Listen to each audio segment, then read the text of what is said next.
بسم الله الرحمن الرحيم والتين والزيتون وطور سينين وهذا البلد الأمين لقد خلق الإنسان في أحسن تقويم ثم رددناه أسفل سافلين إلا الذين آمنوا وعملوا الصالحات فلهم أجر غير ممنون فما يكذبك بعد بالدين أليس الله بأحكام الحاکمین۔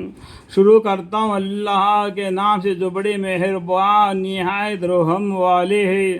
قسم ہے انجیر کے درخت کی، دیکھو اللہ تعالیٰ قسم کھا کے بول رہے انجیر کے درخت کی اور زیتون کے درخت کی اور طور سینین کی۔ تو طور پہاڑ ہے نا، اس کا سینہ، جو پہاڑ کا سینہ بولتے ہیں نا، جس کے اوپر ہم چڑھتے اور اترتے، اسی کا پیٹھ پر چڑھتے اترتے نا پہاڑ پر سے۔ اللہ تعالیٰ ان تینوں کے قسم کھا کر فرما رہے، دیکھو قسم ہے انجیر کے درخت کی اور زیتون کے درخت کی اور طور سین کی اور اس امن والے شہر یعنی مکہ معظم کی۔ الحمدللہ الحمدللہ۔ اور اس امن والے شہر، امن شہر مکہ ہے، مکہ معظم کی، کہ ہم نے انسان کو بہت خوبصورت ڈھانچے میں ڈھالا۔ اللہ تعالیٰ نے ماں کے پیٹ میں لقد خلق الانسان فی احسن تقویم، جب ماں کا پیٹ میں نطفہ گرا تو اس کو لوتڑا بنا دیا، اس میں ہڈیاں بنا دیا، اس کے اندر ہاتھ پاؤں ناک کان زبان اور اچھے سے صورت میں اس کو ڈھانچا۔ اللہ تعالیٰ اتنا قدرت ہے، تو اس مالک کو چھوڑ کر کہاں الٹے چلے جا رہے ہو؟ پھر انہیں جو بوٹیا ہو جاتا ہے، ہم اس کو پھر ان میں جو بوڑھا ہو جاتا ہے، جب بچہ بن کے دنیا میں آ جاتا ہے، پھر عمر بڑھنے کے بعد میں جب وہ بوڑھا ہو جاتا ہے، پھر ان میں جو بوڑھا ہو جاتا ہے، ہم اس کو پستی کے حالت والوں سے بھی پست کر دیتے ہیں۔ اس کا مطلب کیا ہے؟ جب بچہ ہوتا ہے ماں کا پیٹ میں ہی پیشاب کو، ماں کا گود میں ہی پیشاب کرتا ہے، ماں کا گود میں ہی ٹٹی بھی کرتا ہے، تو بچے کو معلوم نہیں، لیکن ماں نے بہت ہی پیار محبت سے اس بچے کو خوب پاک صاف کرتی ہے، اپنا کپڑے کو صاف کر لیتی ہے۔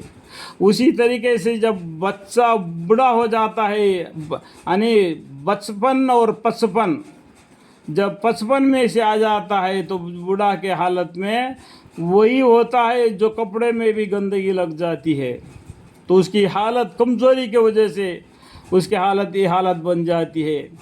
یہ ہر ایک کو معلوم ہے، لیکن جو لوگ ایمان لائے اور اچھے کام کیے تو ان کے لیے اس قدر ثواب ہے جو کبھی منقطع نہ ہوگا۔ اللہ تعالیٰ یہ قیامت کے بارے میں بولتے ہیں، یہاں پر یہ بڑھاپن کا بتا دیا ہے، یہاں پر بچپن کا بتا دیا، ثم رددناه اسفل سافلین۔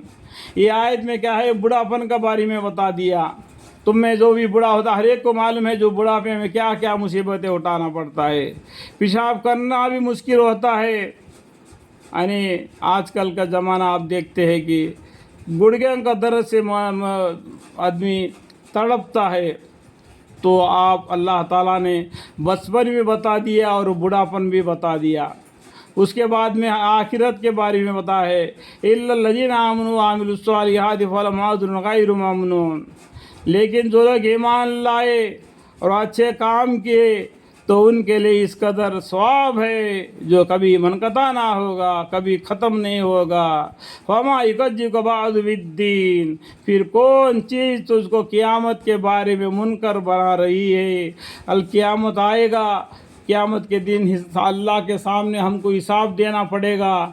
پھر ایسا کون سی چیز ہے جو قیامت سے تم کو بچائے گا، تو جسے تم منکر ہو کر اپنی زندگی بسر کر رہا ہے؟ تجھ کو ڈر نہیں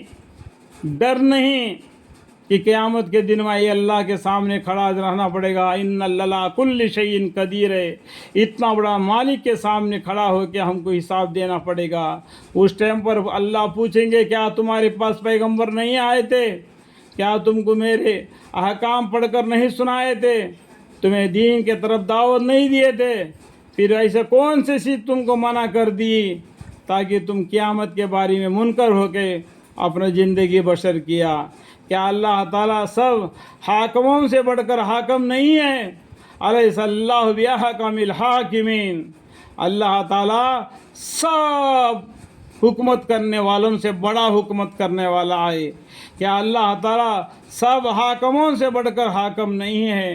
کل قیامت کے دن اللہ ہی کی حکم ہوگی، اللہ ہی کی بات پر پورا فیصلہ ہو جائے گا، نیکی اور بدی. میں اللہ سے دعا استغفار کرتا ہوں، یا اللہ میرے گناہوں کو خطاؤں کو پردہ فوشی فرما، اور آپ کی رحمت کے ہمارے نیکی کا پلہ بھاری فرما کر آپ کی رحمت سے تیری جنت نصیب عطا فرما.